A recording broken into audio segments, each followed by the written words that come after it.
If you only see the first 30 seconds, your takeaway might be, wow, I agree with him. Not realizing that there's a lot more to that argument from his perspective. The danger is here. And it's crazy to me that people don't recognize that danger.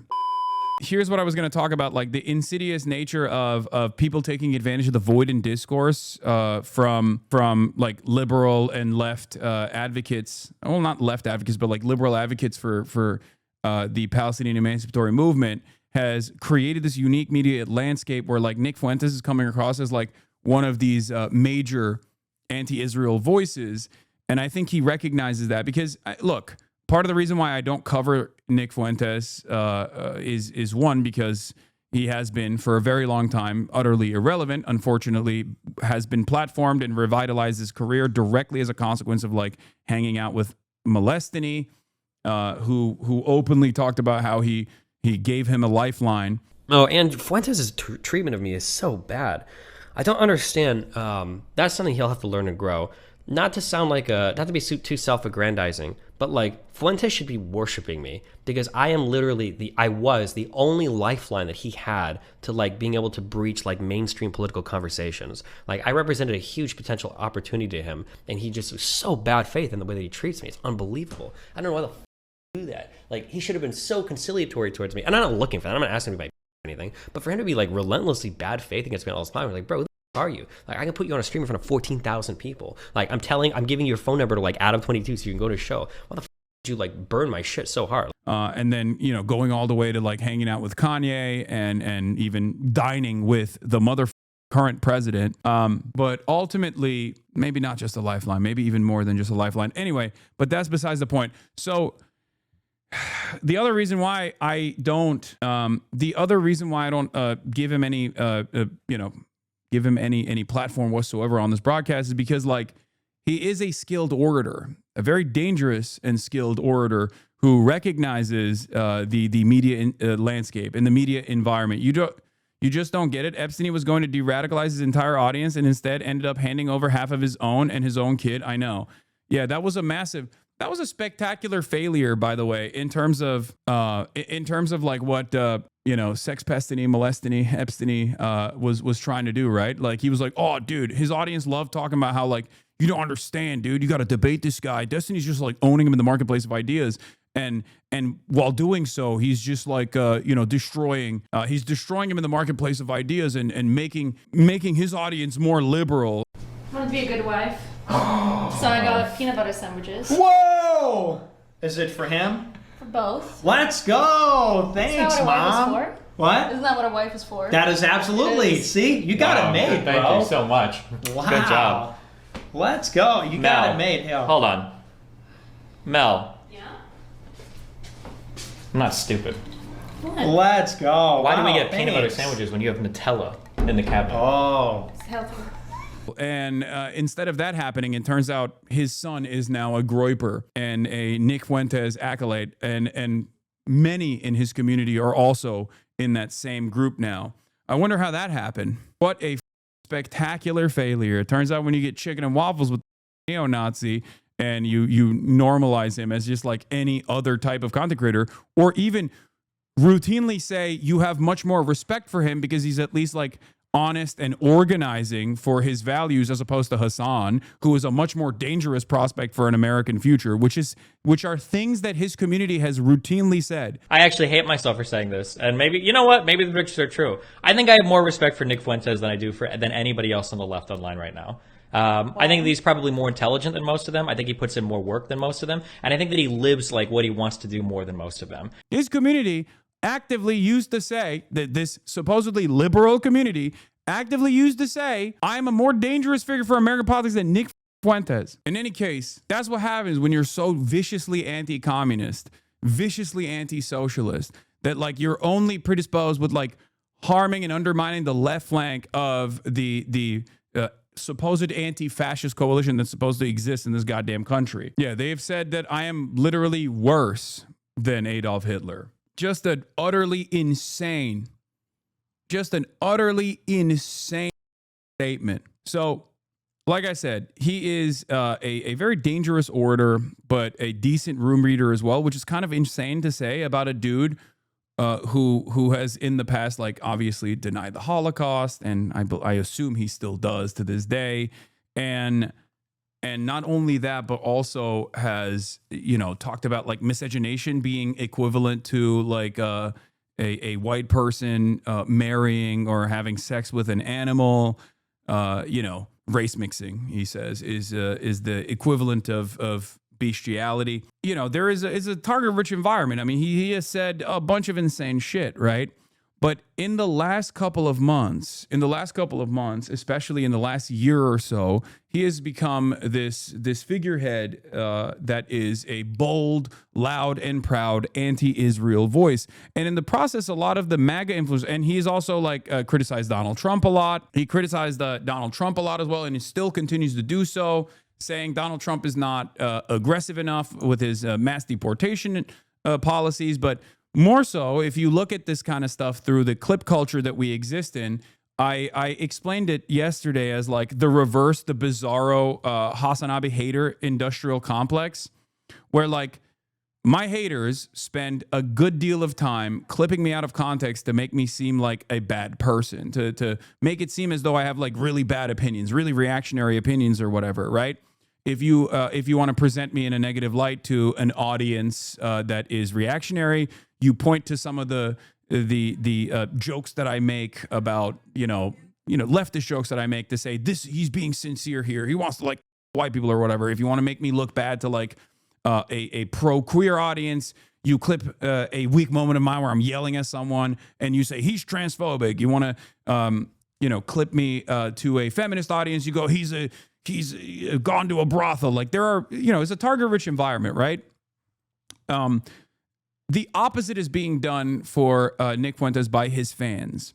If you see him just online, and this has happened with like the Dan Bilzerians of the world as well, like many other content creators have been able to take advantage of the clip culture, the clip culture environment that exists by basically presenting themselves as like much more normal political figures that are like, if you watch him off of just clips that his audience is like pumping out on TikTok and on Twitter and whatnot, you would think he's like a left guy, you would think he's like left wing, because like some of his commentary unironically comes across as progressive. And I think it's disingenuous. And I think he's doing that deliberately to basically farm a bunch of liberals who are anti-Israel to see him in a different light. And there are numerous clips like this, one of which I actually literally clocked here, and I sent it to someone just so I could, just so I could show it on stream. Actually, this is my most boomer moment. This clip actually is a perfect example of what I'm talking about, because it features the turning point in it as well. Because if you clip him in the first half, you think he's being progressive, and then in the second half, he actually reveals his true nature. Okay, let's take a look. Names the Department of Defense to the Department of War. Ooh, because as Trump says, we're not just on defense, we're also on offense. Sounds a lot cooler. And I don't know about you guys, but I'm just getting so sick of the slop, man. I'm done with the slop. Is that all this administration can do? It seems like this administration does two things. It renames existing things, like the Gulf of Mexico, like the Persian Gulf, like military bases, like the Pentagon. It renames things.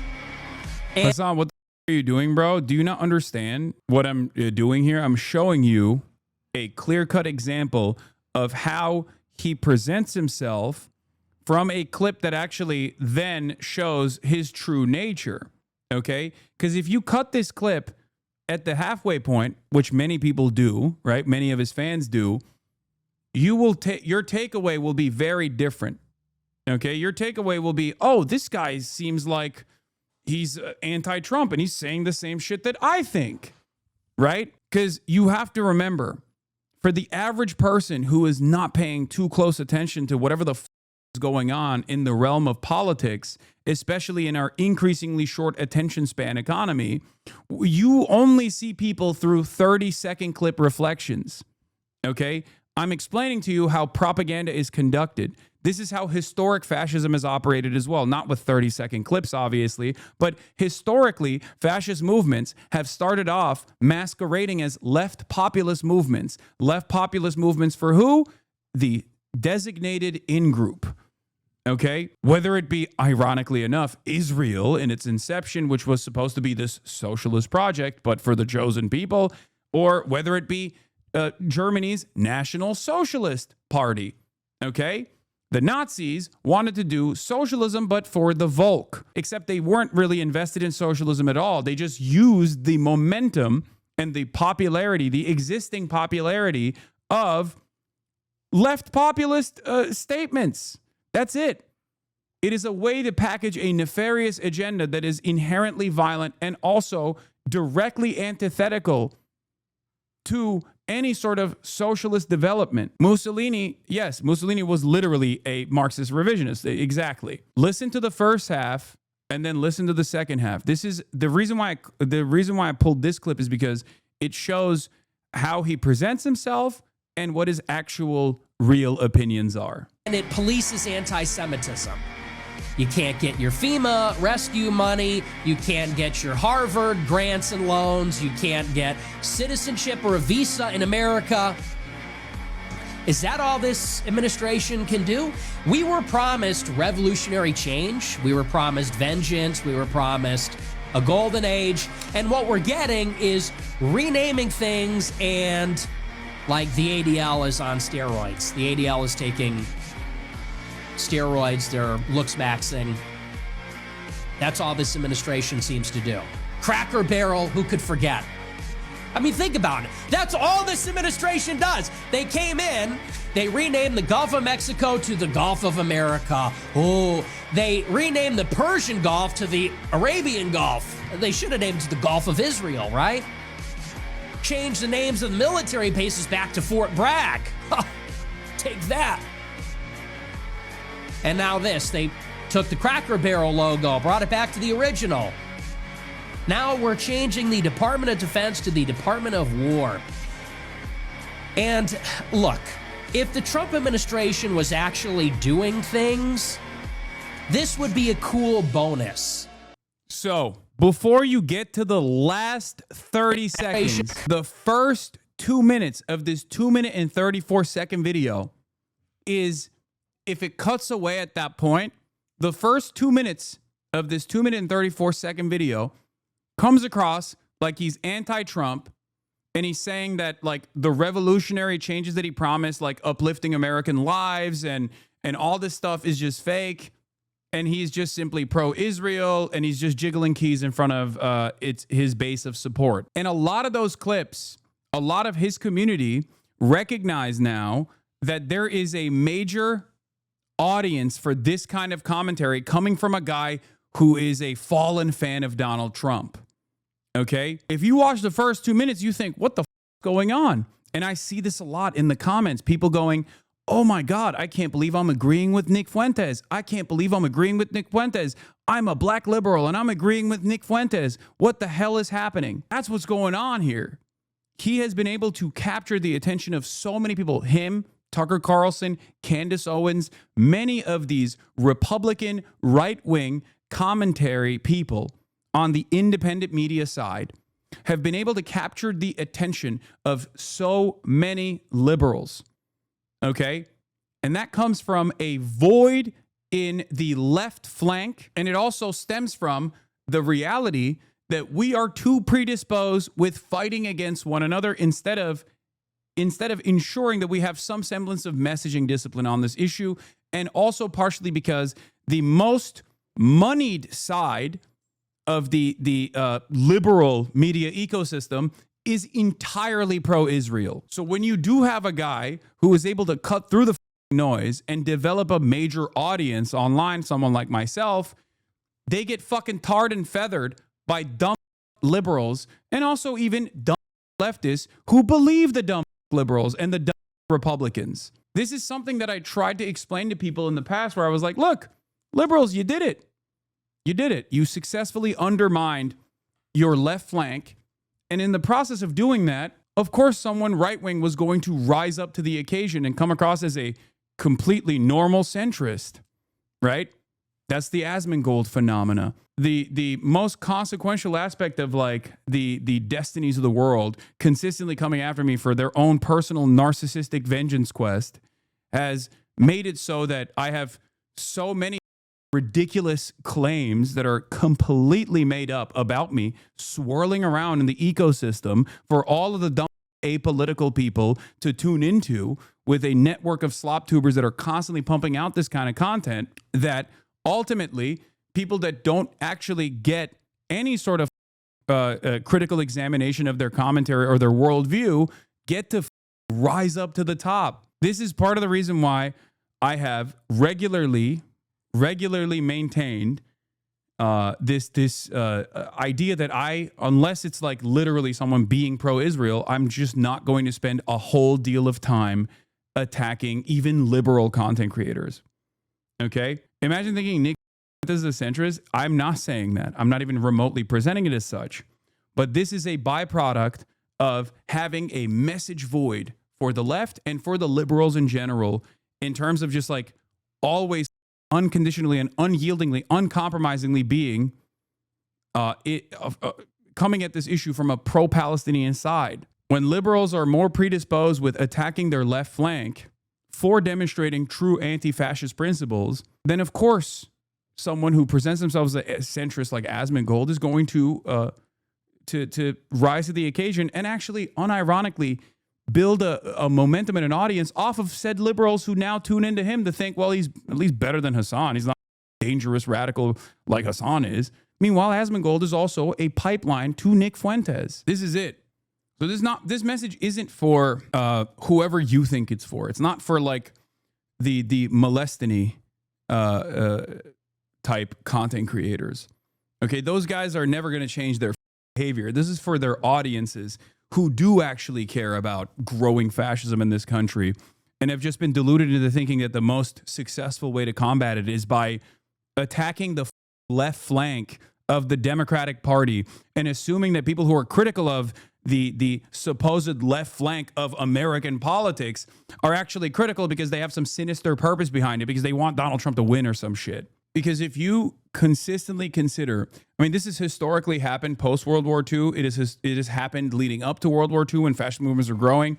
Liberals consistently engaging in appeasement for growing fascist movements out of fear that they're going to lose power, lose their grip on power, end up offering amenities and offering power to the fascists because they think they can just like wield some semblance of wield some power to I guess like maybe prevent full-blown fascist takeover. And it is a failure. It was a failure before World War II, and it has been an abject failure after World War II. That's why you see so many anti-communists end up directly, like anti-communist liberals, like Canada is a great example of this, like directly becoming a critical supply line for consistent fascist movements, because who are the most vicious post-World War II? Who were the most vicious and most successful anti-communists? Fascists were. The ones that weren't killed or the ones that weren't arrested post-World War II, they were immediately activated by liberals who wanted to engage in a Cold War, by liberal capitalist democracies that wanted to engage in a Cold War against the real scary enemy and keep the real scary enemy, the USSR, at bay. This is real dangerous shit. Now that I showed you the first 2 minutes, let's see what his actual opinions are. If the Trump administration was actually doing things, this would be a cool bonus. And maybe you could make a defense for it.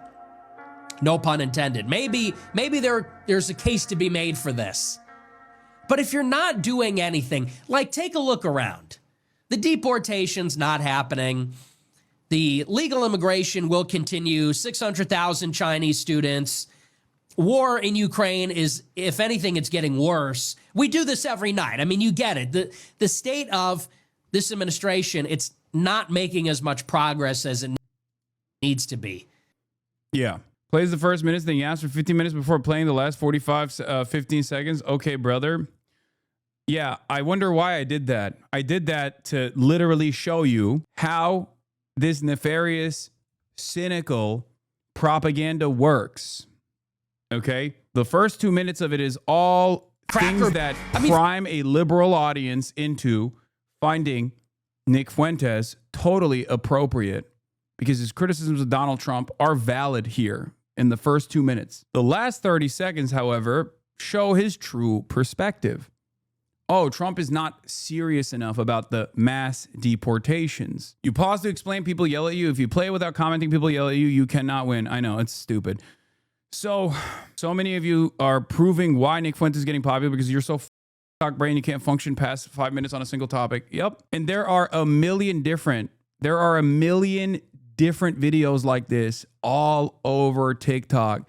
His fans are basically blasting this shit all over the timeline, all up and down the timeline, because they recognize that there aren't that many skilled orators that are actively communicating how fucked up the Trump administration is, especially with its like undying loyalty to Israel.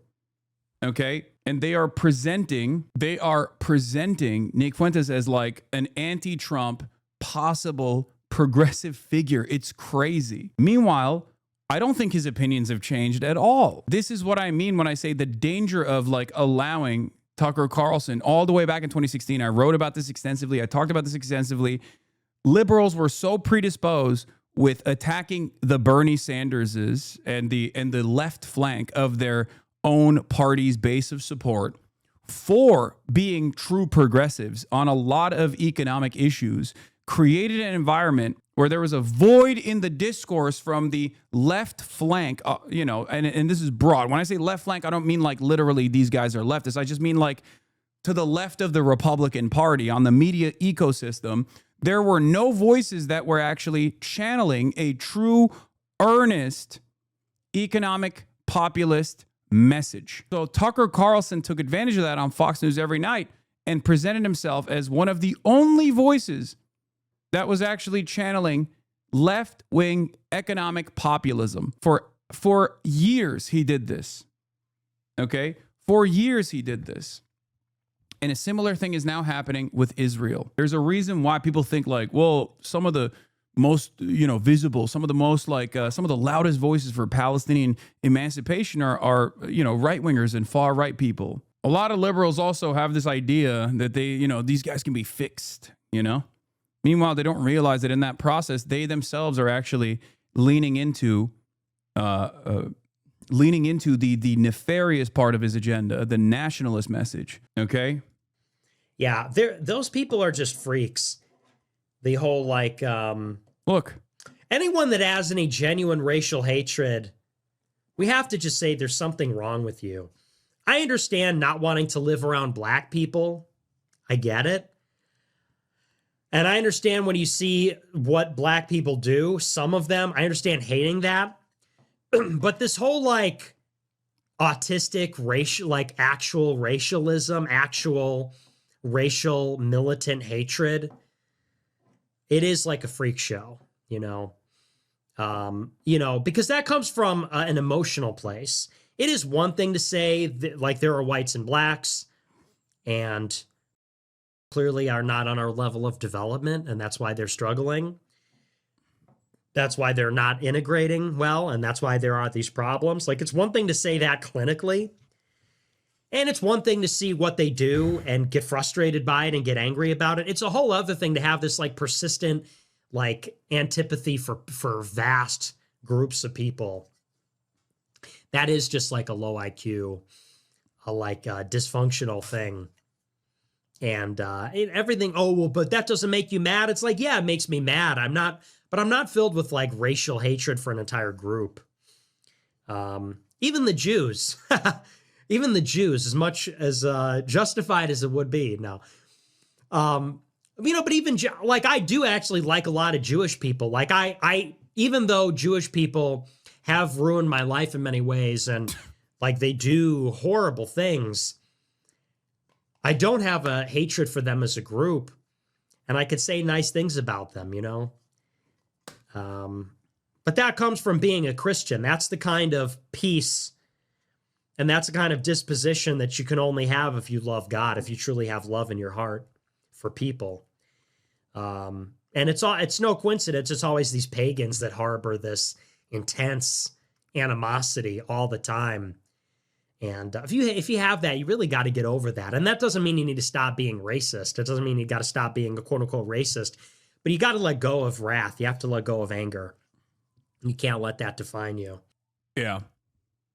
He's like, his racial animosity stems from a totally reasonable anger that he feels, born out of maybe even the structural undermining of black people. Like, do you understand how he is nefariously packaging just like regular ass racist opinions, but recalculating and restructuring it in a way where it like is supposed to make sense to the normie, to the average normie, while simultaneously casting people who have racial animus for, as he calls it, like autistic racial purity and race realism opinions.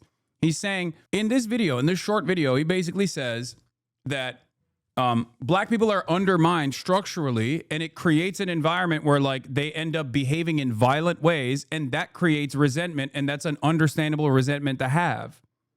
Okay? Of course, ultimately, this is not, ultimately, he doesn't even believe that. He does believe the racial purity politics. He's a Nazi, right? Like he is still saying that there is a genetic component associated with it, but you shouldn't be super mad ultimately about it. Like this is why he's a dangerous propagandist ultimately, because he is trying to normalize the eugenicist perspectives that he has in a way that can go either way, where you can just like where he gives himself like a level of plausible deniability by saying like, I'm not like those kinds of racists, when he very clearly is those kinds of racists, and his entire community is that kind of racist. And of course, the hallmark of Republican thought is once again always saying a whole bunch of debunked and insane nonsense, and simultaneously packaging it as common sense. One example that immediately comes to mind is like one of these Nazis on Twitter that went viral a while back, which is, of course, it's always happening, unfortunately, was the idea that someone was trying to like do this like normalized racism argument about like who even actually is fond of their black neighbors, right? And I think it initially went viral. One of your bots banned me for a reason. I just disagreed.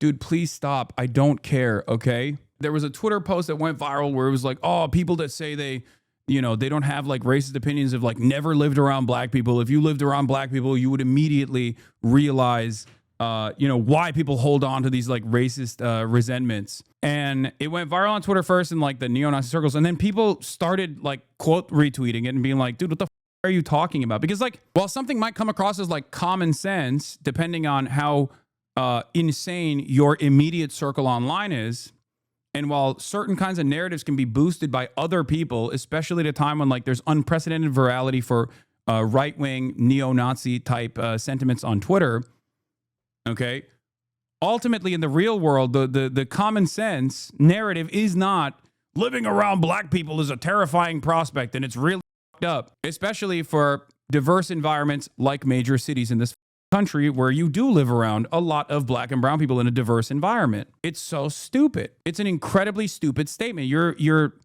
childish. You're like a baby. You're afraid of people that you have never actually lived around from afar. Because if you did, you would realize that there is no genuine resentment or fear against your neighbors. And the same goes for undocumented migrants as well. People think like undocumented migrants are like a special subcategory because they don't even realize that they're, living around undocumented migrants with regular frequency. They're working in the kitchen, they're working at the grocery store, they're working at the poultry facility down the street. They're a part of your community. It's just that you have never encountered someone and know that they are undocumented. So you have this like false notion that they're all scary, a fear of the unknown, and the internet is bricking your brain. And many of these issues would be solved if you actually did live around these people. Okay. Ultimately, clips that you see of far-right neo-Nazi style figures like Nick Fuentes are becoming increasingly more dangerous at a time when there is a real need by the left, by liberals, for bold anti-Trump, anti-fascist voices, and a skilled orator is capable of taking advantage of that void in discourse by routinely undermining Trump, routinely attacking Trump from an understandable perspective, from a real perspective, from a real genuine and valid point of critique, to draw the attention and gain popularity and gain charitability amongst a broader audience, to then slam in and normalize this somewhat effective, dangerous race realist framework. You filled out void, bro. That's you. You're just unk. And I think that's why Nick comes across the Gen Z better. I think a lot of Gen Z's first interaction with politics has come from like apolitical slop tuber shit. And those apolitical slop tubers who present themselves as like centrist liberals are also more far right than they actually present themselves. They're also capable of leaning on pre-existing systems of violence that people have normalized. There's a real crime problem. The Democrats are not addressing it. All this stuff that literally led to the Trump victory. And when their first foray into politics is like, there's a leftist guy out there that's a radical piece of shit, they go, oh yeah, guy, I'm writing him off. I'm not going to listen to what he has to say. After years and years of this kind of commentary just circulating all around the apolitical drama slop tuber sphere. Of course, a guy that hasn't gotten that level of attention and that level of critical lens, who is also a skilled orator who can read the room, will then turn around and look for alternatives that they think are better versions, better speakers. Tommy Vitor from Pod Save has talked about this. You should talk to him. I do talk to him about this as well as other But do you understand? You understand why? Because if you listen to Dan Bilzerian for 30 seconds before he starts talking about the Talmud and how this is the nature of the Jew, you think, what is this guy saying? I thought this guy was a real piece of shit. Now he's talking about the humanity of Palestinians and how they're being unjustifiably slaughtered by Israel. That makes a lot of sense to me. And if you only see the first 30 seconds, your takeaway might be, wow, Dan Bilzerian's kind of woke. I agree with him. Not realizing that there's a lot more to that argument from his perspective. In any case, you know, the danger is here. And it's crazy to me that people don't recognize that danger. And one of the more mainstreamified versions of this is the establishment Democrats and their refusal to support a Democratic candidate because of the concerns of advocates of a foreign country, the country being Israel. Okay? Here's an article that came out from the New York Times. Hochul, Schumer, and Jeffries' unwillingness to endorse Zohran Mamdani for mayor has gotten ample attention.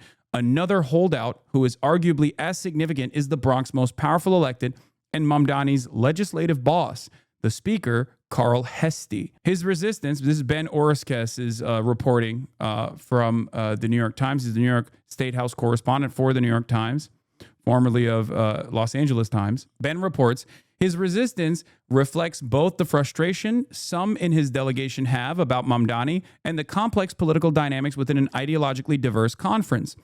Mamdani and Hesty have a warm rapport, but the Speaker has conveyed some concerns to the progressive upstart. What are those concerns?